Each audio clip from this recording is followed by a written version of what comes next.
Justin Trudeau, the Canadian Prime Minister, said today that if the U.S. imposes tariffs, he will respond and he will not relent until the tariffs are removed. Are we seeing the start of a trade war with Canada?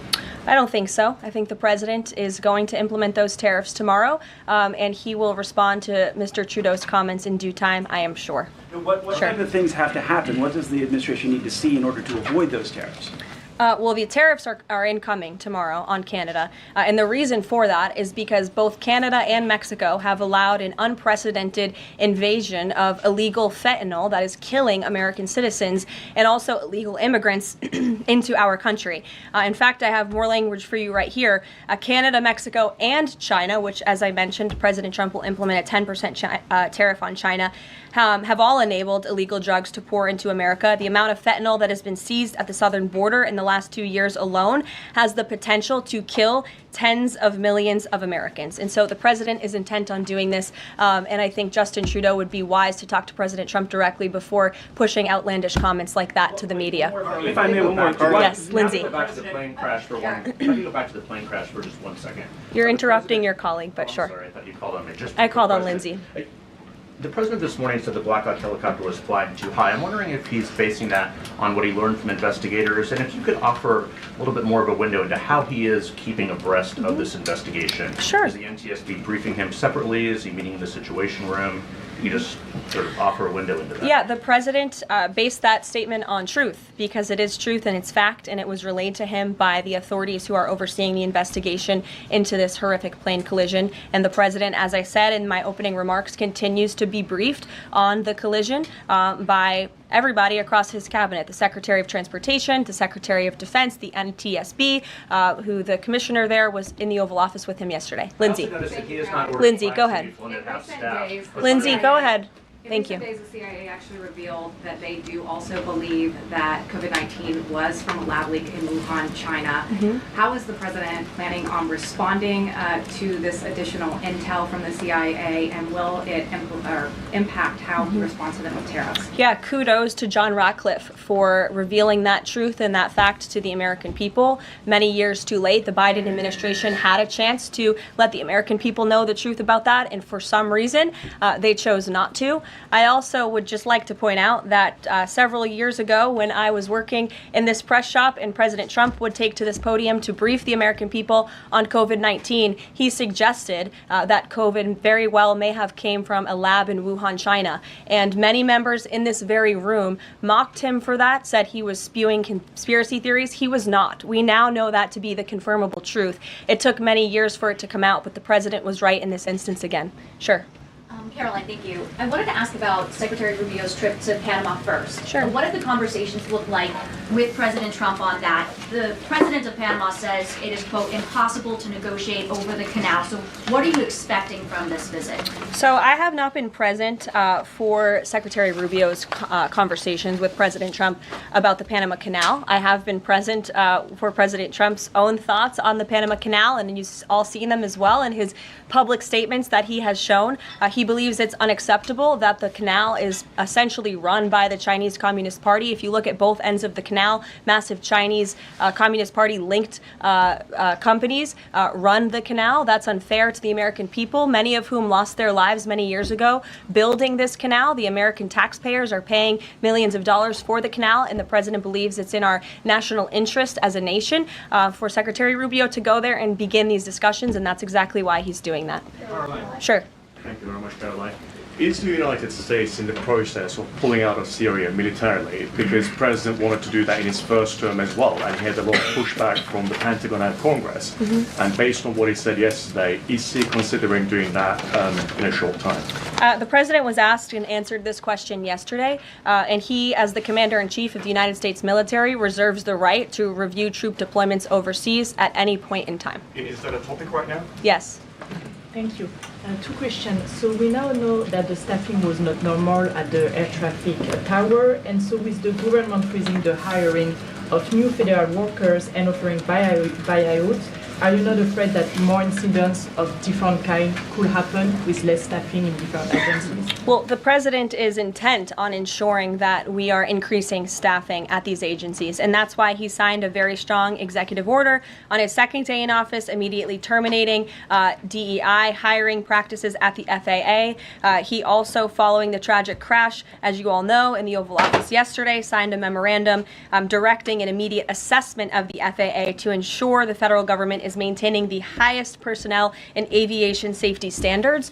And I would also just say there's a cultural piece to this as well. If you are an American who has spent many years studying aviation and you graduate from school and you're an air traffic controller based on skill and merit, and then you apply for a job and you're forced to fill out a biographical questionnaire asking you the color of your skin and asking you where you're from in details that aren't relevant at all to the job description, I think that deteriorates the morale of people in this industry. And if you talk to people in this industry, they'll tell you that. In fact, many of them filed a lawsuit against the FAA a couple of years ago under Joe Biden's administration because they were denied positions because of this DEI hiring practice that was putting identity politics over merit and skills. That's unacceptable. And I think just to put a fine point on this, because this is the third or fourth question I've answered on this subject, when you are flying on an airplane with your loved ones, which every one of us in this room has, do you pray that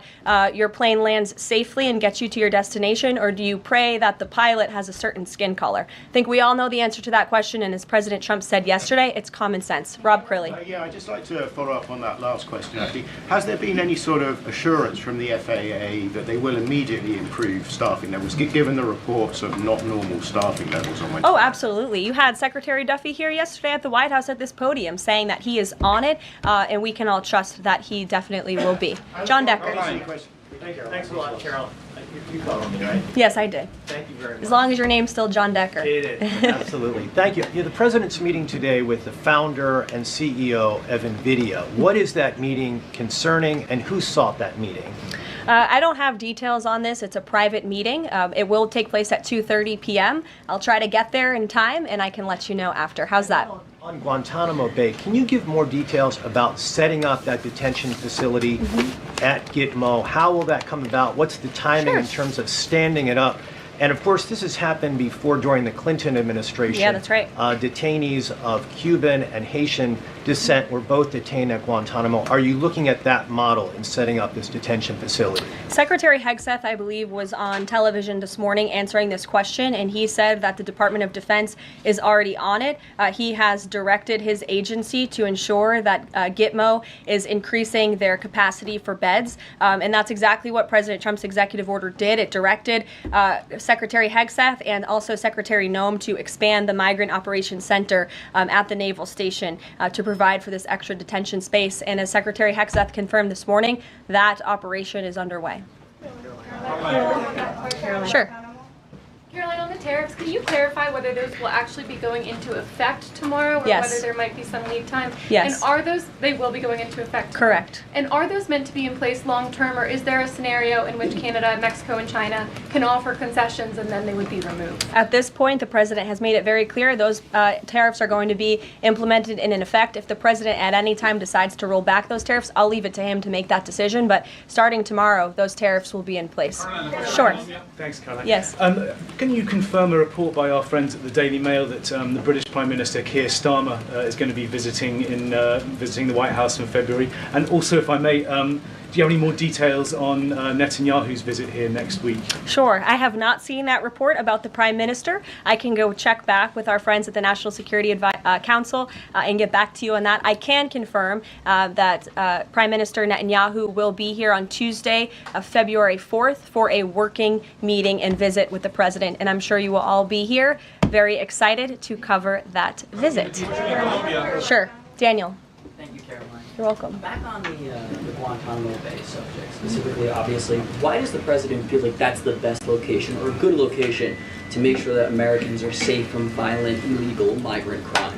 Well, it's a really good question, and the memorandum that he signed, the order that he signed, builds on his previous executive actions, obviously, to secure our southern border and deport illegal criminals from the interior of our country. We know that we have an issue with detention space here in the interior, which is a big reason why Congress needs to pass this reconciliation package as quickly as possible to ensure that DHS and ICE have the funding they need to detain these individuals that the administration is very swiftly rounding up and deporting, arresting and deporting these illegal immigrant criminals. And so the president feels it's an appropriate place. Taxpayers are already funding it. The space is there. Why not use it? And the Secretary of Defense, as I said, is working on that as we speak.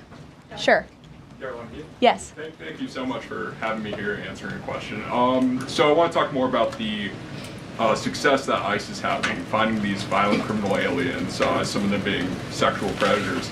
But my friend Ben Berquam reports that the Chicago mayor and the Illinois governor are preventing ICE agents from going into jails and prisons to enforce detainers against illegal aliens. In Maryland, the Attorney General has also put out a memo hindering local police cooperation with ICE.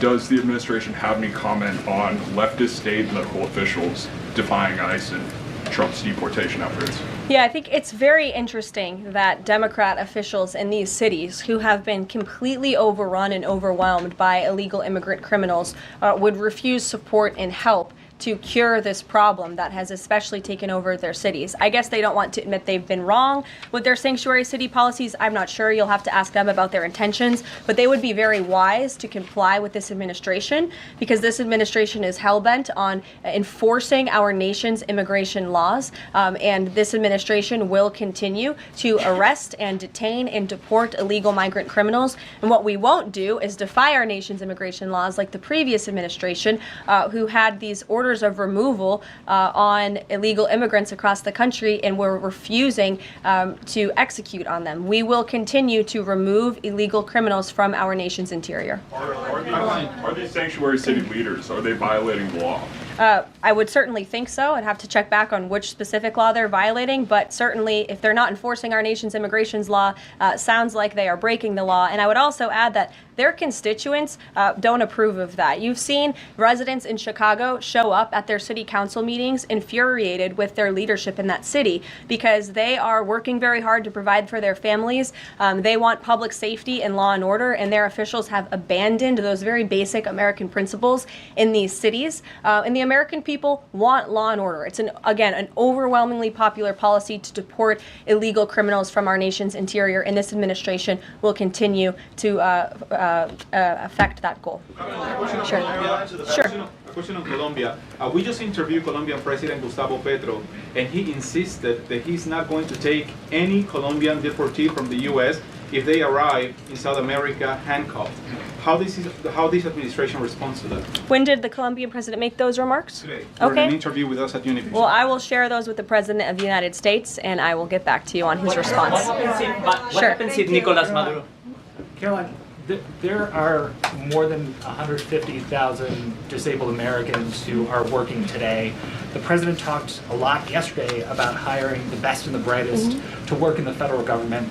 Safety aside, does he believe that disabled people do have a place to work in the federal government? And does he also support the current protections for disabled people working in the private sector as well? The president has made it very clear that this is a common sense solution to solving some of the problems that we have seen at the Federal Aviation Administration and also when it comes to many of the federal agencies across our government. People should not be hired based on their disabilities, based on their skin color, their gender, their race. None of that matters. What matters to this president and this administration is how well you can do your job, and the American people agree with that sentiment. So it's about competence, skill, and merit. And so the president is focused on ensuring that the most competent individuals, the best and the brightest in this country, are in positions in this federal government, especially when it comes to public safety.